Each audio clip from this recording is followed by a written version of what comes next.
Salmos capítulo 19. ¿Lo tienen? Dice así la palabra de nuestro Dios: los cielos cuentan la gloria de Dios, y el firmamento anuncia la obra de sus manos. Un día emite palabra a otro día, y una noche a otra noche declara sabiduría. No hay lenguaje, ni palabras, ni es oída su voz. Por toda la tierra salió su voz, y hasta el extremo del mundo sus palabras. En ellos puso tabernáculo para el sol. Y éste, como esposo que sale de su tálamo, se alegra cual gigante para correr el camino. De un extremo de los cielos es su salida, y su curso hasta el término de ellos, y nada hay de su calor. Leamos juntos el verso. La ley de Jehová es perfecta, que convierte el alma. El testimonio de Jehová es fiel, que hace sabio a sencillo. Los mandamientos de Jehová son rectos, que alegran el corazón. El precepto de Jehová es puro, que alumbra los ojos. Padre, alumbra nuestros ojos esta mañana para ver las maravillas de tu ley, para conocer la doctrina de tu Santo Espíritu. En el nombre de Jesús. Amén. Pueden tomar su lugar, amados hermanos. Las obras del Espíritu en relación al universo y las Escrituras. Esto es lo que en teología sistemática se conoce como la revelación general, que es el universo, o revelación natural, y la revelación especial, lo cual es las Escrituras. Así es que lo que hoy vamos a estar viendo en este tiempo es cómo el Espíritu Santo, el rol del Espíritu Santo en estas dos revelaciones, la revelación general y la revelación especial. En el capítulo 19 de Salmos tenemos de una manera interesante estas dos revelaciones. El versículo 1 dice: los cielos cuentan la gloria de Dios. Algunos padres de la iglesia decían que el universo es la primer Biblia del creyente. Es donde Dios se revela en primer lugar, y todos los que estamos en esta vida podemos levantar nuestros ojos al cielo y ver la gloria de Dios a través de la naturaleza, a través del universo. Pero el Salmo también nos dice acerca de la otra revelación, la revelación especial, y es: la ley de Jehová es perfecta y que hace, convierte el alma. El testimonio de Jehová es fiel, hace sabio al sencillo. Así es que tenemos en este salmo tanto la revelación general por un lado, y por el otro la revelación especial, que es a través de la ley de Dios, a través de las Escrituras. En esta mañana vamos a considerar en primer lugar el rol del Espíritu Santo en cuanto a esa revelación general, que es del universo. Y vamos a terminar viendo acerca de cómo el Espíritu Santo prepara la revelación especial, que es la Escritura misma. ¿Por qué se le llama revelación general? Bueno, porque es una revelación que está a toda persona. Todo ser humano no tiene excusa de que Dios no existe, porque Dios se ha revelado. Y vemos al Espíritu Santo preparando esta revelación desde el libro de Génesis. Ustedes conocen este pasaje tan conocido en Génesis 1:1 que dice, no sé si lo tienen ahí en pantalla: en el principio creó Dios los cielos y la tierra, y la tierra estaba desordenada y vacía, y las tinieblas estaban sobre la faz del abismo, y el Espíritu de Dios se movía sobre la faz de las aguas. Vemos al Espíritu Santo activo en la creación desde Génesis capítulo 1. Fue un aspecto trinitario el que hace posible la creación. El trabajo del Espíritu Santo no empezó en Hechos capítulo 2, lo vemos desde el libro de Génesis. Y es interesante notar cómo el Espíritu Santo estuvo desde la primer creación y está presente en la nueva creación, ¿no es cierto? Cuando nosotros somos nueva criatura por el poder del Espíritu. Así es que Él está en la creación natural, pero también en la nueva creación, en la regeneración. Y es curioso porque la ciencia moderna nos confirma que la narrativa de Génesis es coherente con la ciencia. Por eso decía don José Carlos González, autor del libro Evidencias científicas de la existencia de Dios, que ser ateo hoy en el siglo XXI es una violencia intelectual hacia sí mismo. Se necesita hoy ser más fe para ser ateo que para ser cristiano. Porque la ciencia moderna nos lleva a Dios. De hecho, don José Carlos González en su libro nos dice que en los últimos 100 años los premios Nobel científicos son teístas o son cristianos. El tema del ateísmo es una cuestión de letras porque son los premios Nobel de literatura, filósofos, etcétera, quienes se consideran ateos, pero los científicos de renombre hoy llegan a la conclusión de que necesitamos un creador. Esto no pudo venir de la nada. Y curioso porque lo que dice Génesis capítulo 1, verso 1, si podemos poner, Johnny, el primer versículo, Génesis 1:1. En el principio creó Dios los cielos y la tierra. Hay tanta ciencia en este versículo. Los científicos hoy han llegado a la conclusión de que estos tres elementos, espacio, tierra y materia, debían estar presentes en el mismo lugar. De lo contrario, no existiría el universo. Por ejemplo, si tuviéramos materia y tuviéramos tiempo, la pregunta sería, ¿dónde ponemos la materia si no hay espacio? O si tuviéramos espacio y tuviéramos materia pero no tiempo, la pregunta sería, ¿cuándo pondríamos la materia? Es decir, estos tres elementos, tiempo, espacio y materia, tienen que ser creados en el mismo instante. Bueno, eso lo dice la ciencia moderna. Moisés, miles de años atrás, ¿cómo sabía eso? Porque al revelarnos en este versículo están esos tres elementos. En el principio tenemos tiempo.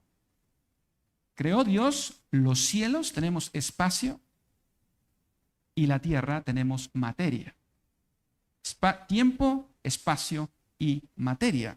Uno podría decir, bueno, Moisés estudió en las mejores universidades de Egipto, ¿verdad? Y es ahí donde vemos cómo sabía tanto Moisés y cómo la narrativa de Génesis está en armonía a los descubrimientos científicos modernos. Y esto es el Espíritu Santo inspirando a los hombres de Dios para poner la verdad de Dios coherente. Poca ciencia nos aleja de Dios, mucha ciencia nos acerca de nuevo a Dios. Ahora, no solo vemos al Espíritu Santo trabajando en la creación en Génesis 1:1, sino hay otros pasajes de la Biblia que nos hablan acerca del rol del Espíritu Santo en la creación. Por ejemplo, en pantalla aparece Job 26:13 que dice, su espíritu adornó los cielos, su mano creó la serpiente tortuosa. En este pasaje de Job, que es el primer libro del Antiguo Testamento en ser escrito, se ve cómo la belleza, la hermosura de la creación la debemos al Espíritu Santo. Y en Salmos 104:30 también se menciona al Espíritu que dice, envías tu Espíritu, son creados y renuevas la faz de la tierra. Una vez más vemos el rol del Espíritu Santo preparando esa revelación hacia todo ser humano. La primer Biblia quedaba embellecida, creada, con el propósito de contarnos la belleza y la hermosura de Dios. Y un detalle interesante es que los científicos hoy nos dicen que el universo se sigue expandiendo, que sigue siendo movido. Y es que cada vez que descubrimos una partecita más del universo y cada vez que podemos crear telescopios más grandes, vemos lo poco que sabemos. El universo no conocido es un océano que escapa de nuestra mente. Eso significa, hermanos, que Dios y que el universo cuenta la gloria de Dios y el universo cada día nos está diciendo, es más grande de lo que ustedes pueden imaginarse. ¿A quién le damos gracias por estas montañas de Totonicapán? A Dios. Bonito viajar para acá, ¿verdad? La capital es fea, pero aquí es bonito porque aquí se ven árboles, aquí se ven montañas. ¿Y a quién le debemos eso? Al Espíritu Santo. De manera que la Biblia no da lugar al ateísmo. De hecho, Salmos dice el necio en su corazón, no hay Dios. Porque falta ser un necio al ver la evidencia de la gloria de Dios en el universo y concluir que Dios no existe.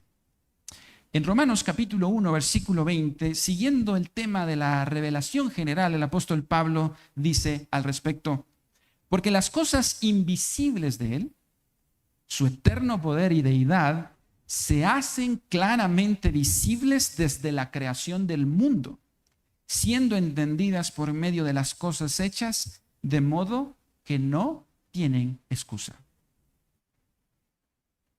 Ni en República Dominicana, ni en Colombia, ni en Guatemala tenemos excusa. Bueno, alguien dirá, hermano, pero ¿qué pasa con los ciegos? Bueno, ellos sí se perdieron de la revelación general, porque pues ellos no pueden ver la primer Biblia, ¿cierto? Pues parte de esa revelación general nos incluye no solo la creación externa, sino también Pablo en este mismo capítulo nos dice de una creación, una revelación general interna. Así es que no tenemos excusa, aunque seamos ciegos. Porque sigue diciendo este texto en Romanos capítulo 2, ahora el verso 15 dice, mostrando la obra de la ley escrita en sus corazones, dando testimonio su conciencia y acusándoles o defendiéndoles sus razonamientos. Aunque seamos ciegos, parte de esa revelación general es esa revelación interna en nuestros corazones, esa conciencia que nos acusa o nos defiende. De manera que Pablo dice, ninguno tiene excusa. Aunque seamos ciegos, Dios ha dejado una conciencia en cada ser humano que lo acusa o lo defiende. Esto es lo que Calvino decía o le llamaba el sensus divinitatis, ese sentido divino. Eclesiastés 3:11 dice, Dios ha puesto eternidad en el corazón del hombre. Así es que aunque el ser humano nunca haya tenido una Biblia como la nuestra, no tiene excusa porque Dios se ha revelado. La triste historia de esto es que el hombre, en lugar de adorar al Creador, terminó adorando a la creación, a la creación. Empezó adorando a las estrellas, a los ángeles, luego al ser humano, y luego va descendiendo a las serpientes. Y hoy, por ejemplo, se pone como modelo de la sexualidad al caballito de mar. Y ya no solo estamos viendo a la serpiente, estamos viendo abajo del mar, porque terminamos adorando o viendo a la creación en lugar del Creador. Eso nos lleva a nuestro segundo encabezado. Ya vimos la revelación general de Dios en el universo, pero Dios tenía un proyecto muchísimo más grande, y es revelarse de manera particular y especial. Y eso nos lleva a las obras del Espíritu en la revelación particular, que son las Escrituras. Ninguno de nosotros hubiese podido llegar a la conclusión de la doctrina de la encarnación del Hijo de Dios viendo las estrellas. La revelación general no nos alcanza para conocer la muerte expiatoria de Cristo en la cruz del Calvario. La revelación general, ninguno de nosotros pudiera llegar a la conclusión de la resurrección entre los muertos viendo las estrellas. Dios tenía un plan mucho más específico, y es el tema de las Escrituras. Y para ello, lo que vamos a hacer es ver algunas de las doctrinas del Espíritu Santo en cuanto a la Escritura. Y en primer lugar veremos el tema de la inspiración, en segundo lugar veremos el tema de la iluminación, y por último el tema del poder del Espíritu Santo en las Escrituras. ¿Quién fue el primer autor del primer manuscrito de la revelación especial. Vamos a darle un premio al que pueda decirnos quién fue el primer autor del primer manuscrito de la revelación particular. Moisés, Job, ¿bien? ¿Alguien más? Alguien dijo por ahí, Abraham, el Espíritu Santo. ¿Sabe quién fue el primer? Bueno, si no me ponen atención a lo demás, quédese con esto. Esto está importante. Johnny, Éxodo 31, 18. Mi Biblia hoy es versión Johnny, así es que tengo que decir Johnny, Éxodo 31, 18. Y dio a Moisés, el primer manuscrito, se lo dieron a Moisés. Y dio a Moisés, cuando acabó de hablar con él en el monte de Sinaí, 2 tablas del testimonio. Tablas de piedra, escritas ¿con qué? Con el dedo de Dios. ¡Wow! ¡Wow! Hermanos, de esta conferencia, si pueden quedarse con esto, único es lo siguiente. El gran proyecto de Dios es un libro para su revelación. No son las estrellas, no es el sol, no es la luna. El gran proyecto de Dios en su revelación es un libro. ¿Sabe? A Dios le encanta escribir. Le encanta escribir. Hay una, como decía el doctor Salvador de Lutri, la obsesión de Dios es escribir. Por eso dice una frase, si usted es cristiano y no le gusta escribir, no le gusta leer, usted tiene un problema. Porque a Dios le gusta escribir. Si usted es cristiano y no le gusta leer, usted tiene un gran problema porque a Dios le gusta escribir. Y vamos a ver esa obsesión de Dios por escribir. Le encanta escribir. Y Dios se humilla de la palabra creadora a la palabra escrita. Baja de la palabra creadora a la palabra escrita. Esto lo hizo para que su mensaje quedara en un papel que pudiera atravesar el tiempo y el espacio y así atravesar a las barreras idiomáticas, culturales y llegar así hasta los hombres. Hermano, tener ese primer manuscrito en español, ¿eso es un milagro de Dios? Este libro que tenemos es uno de los milagros y los regalos más grandes que como cristianos nosotros hoy tenemos. Aquel gran poeta y escritor argentino, don Jorge Luis Borges, un referente de la literatura universal de mediados del siglo XX, decía, de todos los inventos del hombre, el telescopio, el automóvil, el teléfono, el más grande de todos sin duda es el libro. Porque todos los demás inventos del hombre son una extensión de su cuerpo. El libro es otra cosa. Él decía, el teléfono es una extensión de su voz. La espada y el arado es una extensión de sus brazos. El automóvil es una extensión de sus pies. Pero el libro es una extensión de su memoria. Y Dios quiso dejar esa extensión en nosotros. Y es el gran proyecto. Por eso uno debe preguntarse cuando hay iglesias que supuestamente son llenas del Espíritu Santo y que tienen manifestaciones del Espíritu Santo, ¿no podríamos empezar a medir una iglesia llena del Espíritu Santo por cuánto leen como los cristianos de Berea, por ejemplo?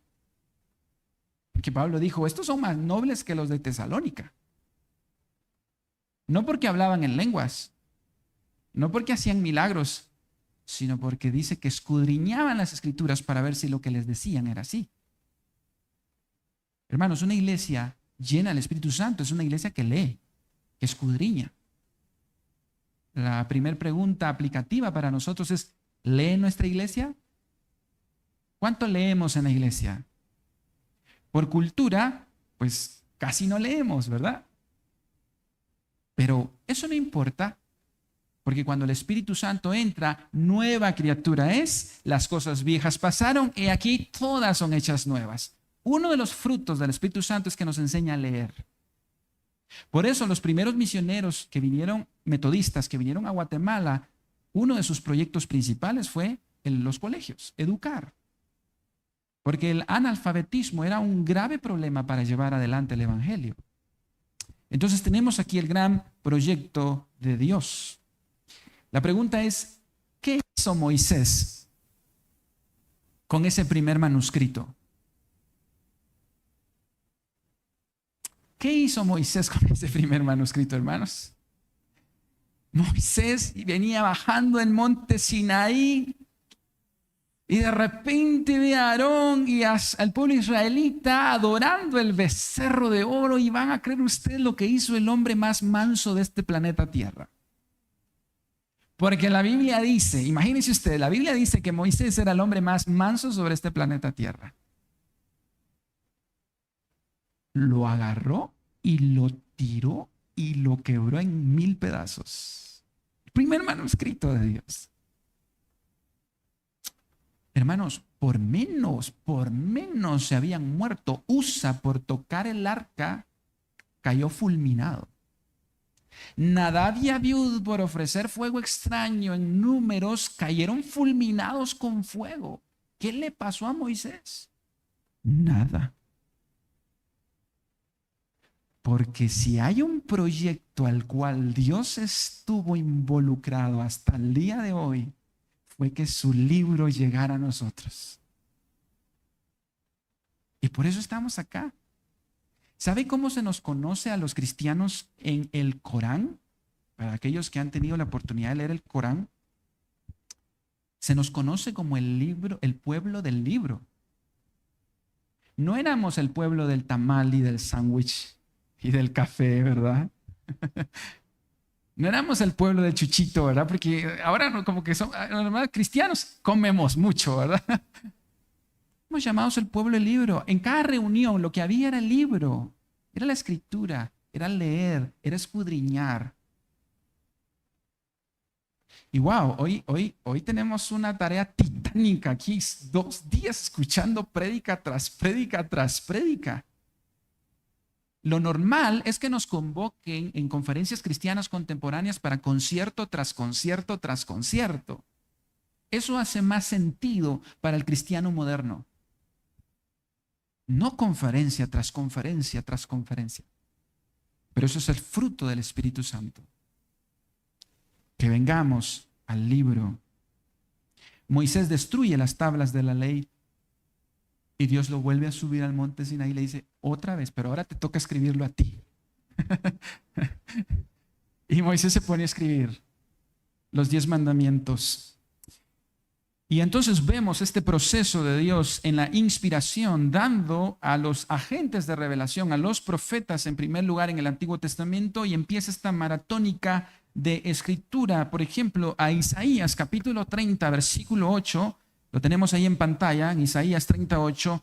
Ve pues ahora y escribe esta visión en una tabla delante de ellos y regístrala en un libro. Dios le está ordenando a Isaías, tengo un proyecto, es un libro, escribe en un libro para que hasta el día postrero, eternamente y para siempre. La obsesión de Dios es este libro para revelar su voluntad.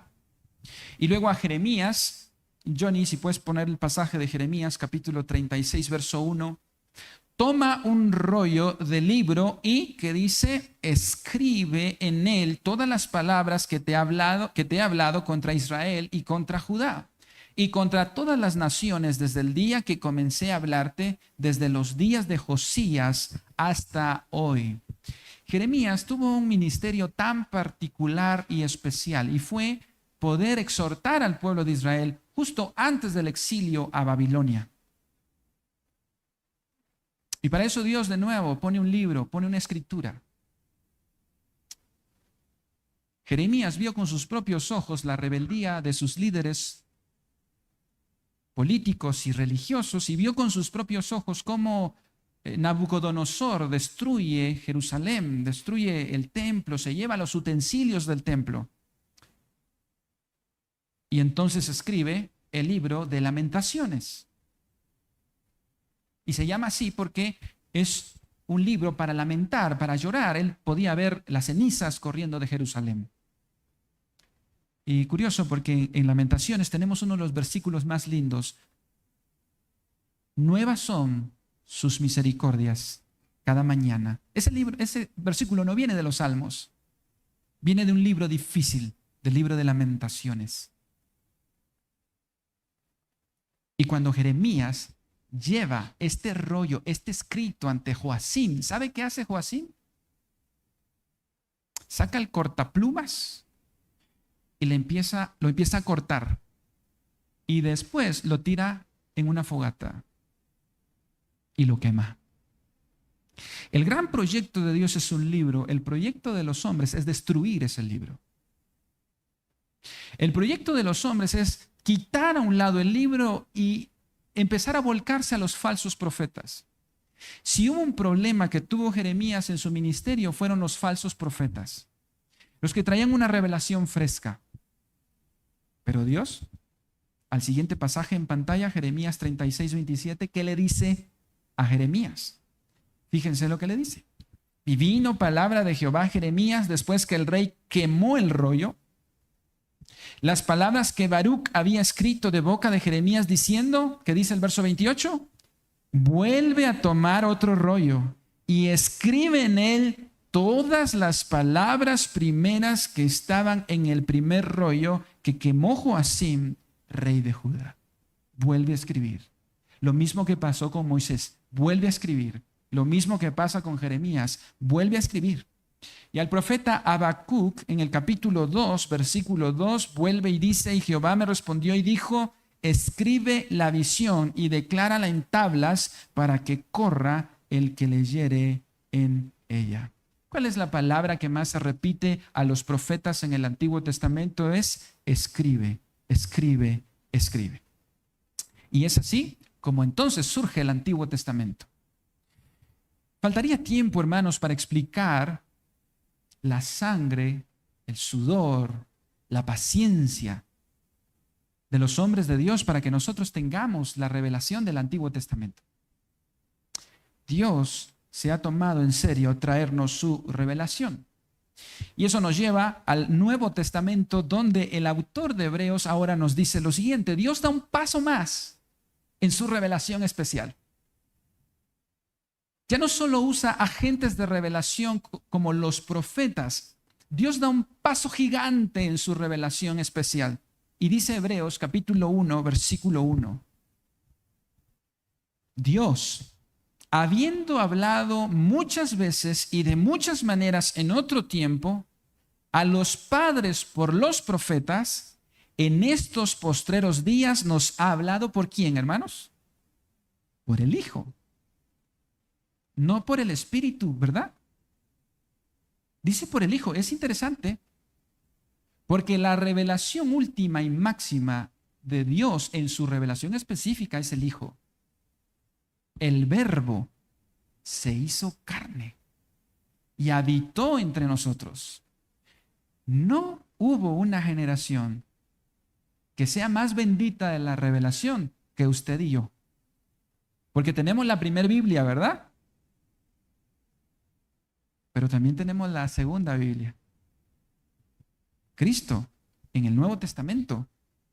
Y dice, y en estos postreros días nos ha hablado por el Hijo, a quien constituyó heredero de todo y por quien asimismo hizo el universo. Justo antes de la ascensión, en Juan capítulo 14, Felipe le hace una última petición a Jesús. Y le dice, ¿sabes qué, Jesús? Muéstranos al Padre y eso nos basta. ¿Y qué le responde Jesús? El Espíritu te lo va a revelar. ¿Así le dice Jesús? Jesús le dice, Felipe, ¿cuánto tiempo he estado con ustedes? El que me ha visto a mí, ha visto al Padre. Hermanos, no hay una revelación más especial, más singular y más particular que Jesús. La Biblia es cristocéntrica de pasta a pasta. El Pentateuco presenta los fundamentos de Cristo. Los libros históricos nos presentan los preparativos de Cristo. Los libros poéticos aspiran a Cristo y los proféticos anuncian a Cristo. Y cuando llegamos al Nuevo Testamento, los evangelios exponen a Cristo, las cartas explican a Cristo y Apocalipsis anuncia a Cristo. La Biblia es cristocéntrica. La creación anuncia la gloria de Dios y las Escrituras anuncian al Hijo. Es la máxima revelación. Ahora, lo que hace Jesús es comisionar, justamente como se comisionó a los profetas en el Antiguo Testamento, comisiona a sus apóstoles. Veamos en pantalla Apocalipsis capítulo 1, versículo 11. Es la misma orden a los profetas. Escribe. Hermanos, ¿cuál es el proyecto de Dios? Si usted es cristiano y no le gusta leer, usted tiene un problema porque a Dios le gusta escribir. Mencione ese versículo al que tenga ahí a la par, por favor. Si usted es cristiano y no le gusta leer, usted tiene un problema porque a Dios le gusta escribir. Apocalipsis 1:11, escribe en un libro lo que ves y envíalo a las 7 iglesias que están en Asia. Ahora, hermanos, los apóstoles tenían una misión imposible: escribir lo que Dios les había enseñado. Pedro no iba con su smartphone dándole grabar a lo que Jesús decía. Juan no iba en taquigrafía, ¿verdad?, tomando nota de lo que Jesús le decía. Imagínense, ellos tenían que escribir ahora todo lo que Jesús les había dicho. ¿Cómo? Eso era una misión imposible. ¿Usted se acuerda, hermano, de lo que predicó su pastor el mes pasado? ¿Quién se acuerda qué predicó su pastor el mes pasado? O sea, nosotros no nos acordamos ni siquiera qué predicó a lo mejor el domingo pasado, pero ellos tenían que escribir con lujo de detalles lo que Jesús les había enseñado. Y es ahí donde vemos el brillo del ministerio del Espíritu Santo. El gran proyecto, uno de los grandes proyectos del Espíritu Santo es el mismo que Dios tiene en el Antiguo Testamento, el libro, el gran proyecto del libro. A eso vino el Espíritu Santo en primera instancia. En Juan capítulo 14, verso 26, Jesús les dice: mas el Consolador, el Espíritu Santo, a quien el Padre enviará en mi nombre, Él os enseñará todas las cosas y os recordará todo lo que yo os he dicho. Pregunto, ¿qué dice este pasaje? ¿El Espíritu viene a traer nueva revelación o a recordarnos lo que Jesús nos dijo? Recordarnos. Por eso Jesús les decía: les conviene que yo me vaya. Y los apóstoles, ¿qué puede ser mejor que tener a Jesús aquí, al lado, tocarlo y preguntarle? Muchos cristianos sueñan con eso. Recién hablaba con mi madre y me decía: ¿cómo no podemos preguntarle a Jesús, verdad? Si por acá o por acá, me decía, en algunas decisiones que tenemos que tomar. Pero Jesús dijo: no, les conviene que yo me vaya. Porque ¿qué es mejor? ¿Tener a Jesús al lado o tenerlo dentro? Tenerlo dentro. Porque cuando el Consolador venga, les va a recordar todas las cosas. Todas las cosas. Y fue justo así como los apóstoles empiezan a escribir y Pedro empieza a decir: recordé. Pablo empieza a decir: porque el Señor dijo. Pero lo más especial, hermanos, es lo que Jesús dijo acerca del Espíritu Santo, porque al final no importa que digan teólogos del Espíritu Santo, lo que queremos, al final de cuentas, lo que importa es lo que Jesús dijo del Espíritu Santo. Y fíjense lo que dice en Juan 16:14, ahí en pantalla. Juan 16:14 dice: Él me glorificará, porque tomará de lo mío y os lo hará saber. Si algo estaba Jesús, hermanos, es que el Espíritu Santo venía a glorificar a Jesús. si uno quiere ver a una iglesia llena del Espíritu, uno debe ver cómo esa iglesia trata a Jesús. Ese versículo que nosotros usamos tan a menudo para evangelizar, de modo que si alguno, este versículo que dice, he aquí, yo estoy a la puerta y llamo, si alguno oye mi voz y abre la puerta, entraré a él, cenaré con él y él conmigo. ¿A quién le está hablando Jesús allí? A la iglesia. Y la iglesia, ¿en qué momento la iglesia sacó a Jesús? Que está en la puerta tocando. Porque esta iglesia se había enfocado en otras cosas. Una iglesia llena del Espíritu no es una iglesia que habla del Espíritu. No es una iglesia que tiene fiebre de señales y milagros. Ustedes saben, yo trabajo en una iglesia en la ciudad capital y tenemos grandísimas iglesias neopentecostales que su distintivo es el Espíritu Santo. De hecho, uno de los pastores más famosos de Guatemala, después del pastor Otto, es este pastor de allá de Guatemala, que tiene un apellido del sol y la luna. Él escribió un libro que se llama En honor al Espíritu Santo, donde habla que su enfoque es la tercera persona del Espíritu Santo. ¿Pero qué dice Jesús que viene a ser la tercera persona del Espíritu Santo? ¿A glorificarse a sí mismo o a glorificar a Cristo? Jesús con plena libertad dijo, Él me glorificará. Cuando vemos iglesias donde el énfasis es el Espíritu Santo, milagros, sanidades, hablar en lenguas, hermanos, hemos perdido de foco al Espíritu Santo.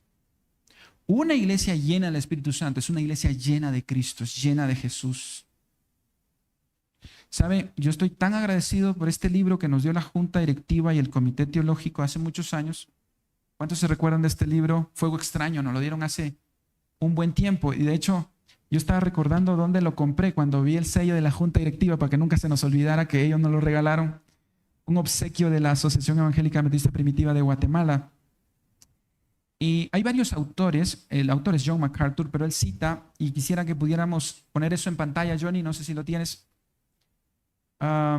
Kevin Young escribió lo siguiente, comentando el versículo de Juan. Exaltar a Cristo es la evidencia de la obra del Espíritu. El enfoque de la iglesia no está en la paloma, sino en la cruz. Hermanos, es curioso que la figura corpórea del Espíritu Santo sea una paloma, no es un pavo real.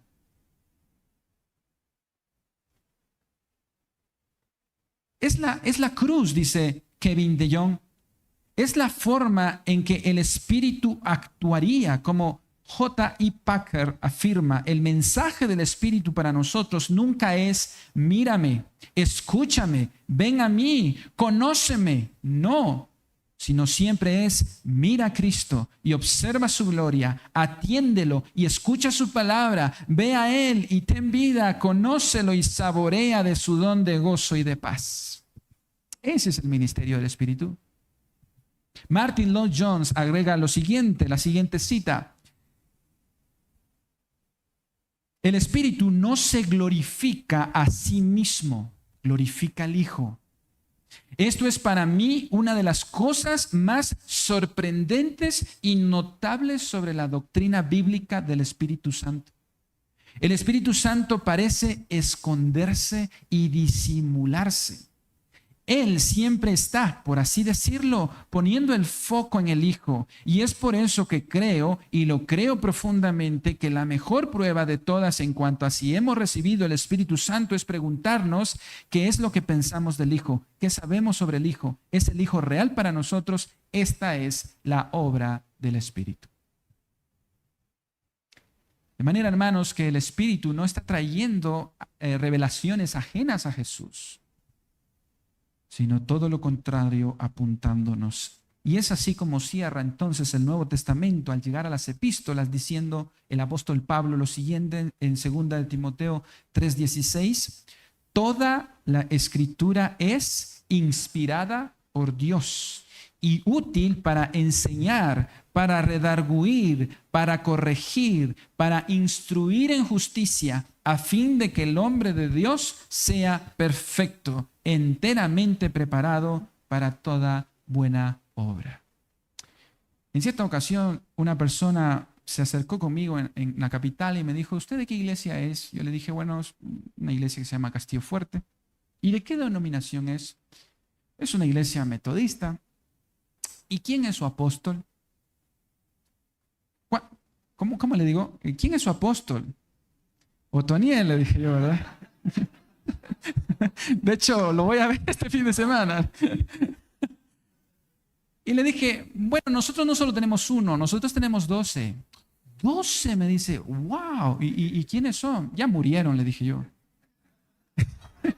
Y me dice, ay, hermano, me dice, ay, no, los apóstoles tienen que estar vivos. No, los nuestros ya murieron, le digo yo. Pero por curiosidad, ¿cómo se llaman los apóstoles de la iglesia metodista? Pablo, Pedro, Juan. Son los de la Biblia, le digo. Y me dicen, no, ustedes necesitan, por eso es que su iglesia no crece.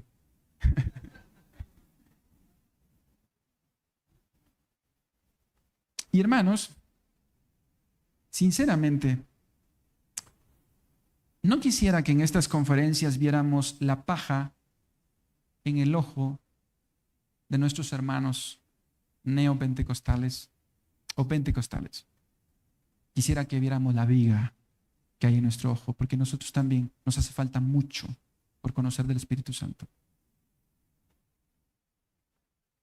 No somos mejores.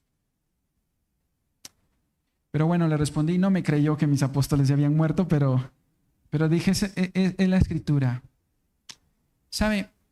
Antes de morir el apóstol Pablo escribió 2 de Timoteo y antes de morir el apóstol Pedro escribió 2 de Pedro.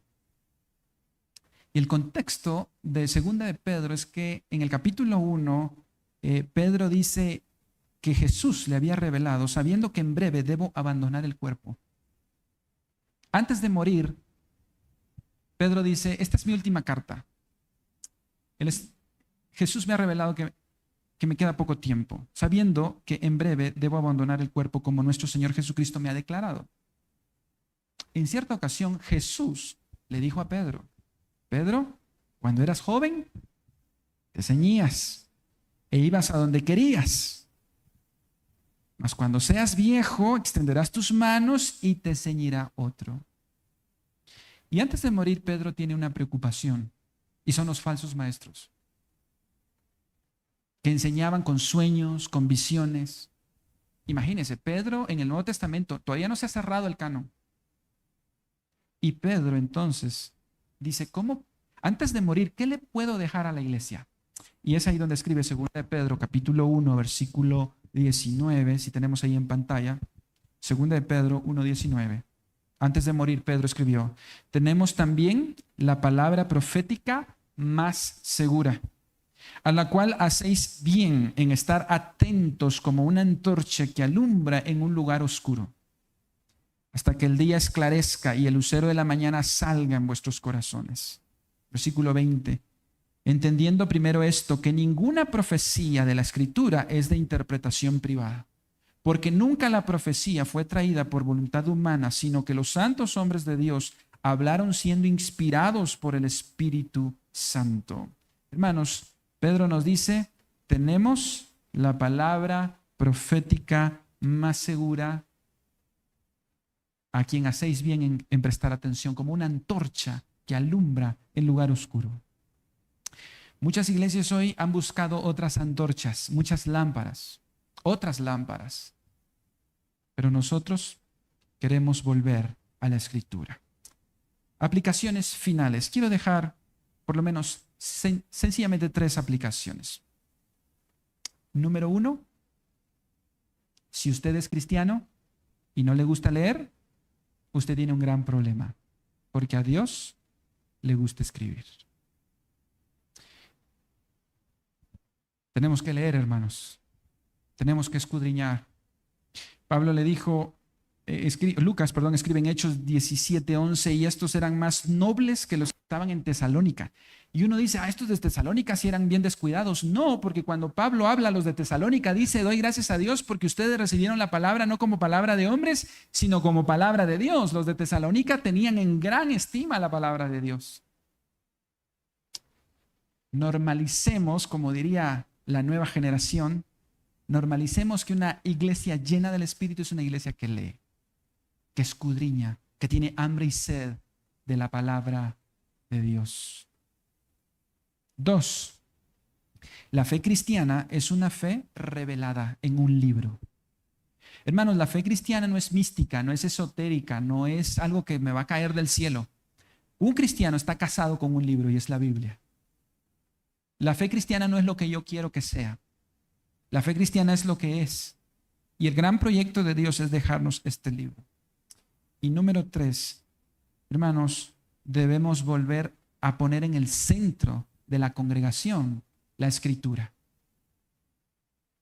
Antes de la Reforma, el púlpito iba a un lado. Pero después de la Reforma, los reformadores quisieron poner el púlpito en el centro para devolverle la centralidad a la Escritura. Y recuerdo aquella parábola de Lucas 16, de el rico y el Lázaro. ¿Se recuerdan cuando Lázaro va al infierno, al Hades? Perdón, Lázaro va al padre Abraham. Era para ver si estaban despiertos y si habían leído. Ese era otro Lázaro, hermano. Esa es otra versión. El rico va al Hades y Lázaro va al seno de Abraham. Y estando en el Hades, el rico todavía quiere seguir usando a Lázaro, ¿verdad? Y le dice, manda que vaya a traerme agua con el dedo. Pero le dice algo importante, mira, hágame un favor. Envíe a Lázaro para que vaya a predicarle a mi familia, para que no vengan a este lugar. ¿Y qué le dice? A Moisés y los profetas tienen. Si no le hacen caso a esto, no le van a hacer caso a nada. Y es curioso, ¿verdad, hermanos? Porque justo en este libro, en ese contexto, se levantó otro Lázaro de los muertos. El amigo de Jesús, que también estuvo muerto. Ese sí estuvo muerto. Ese sí, a ese me refería yo.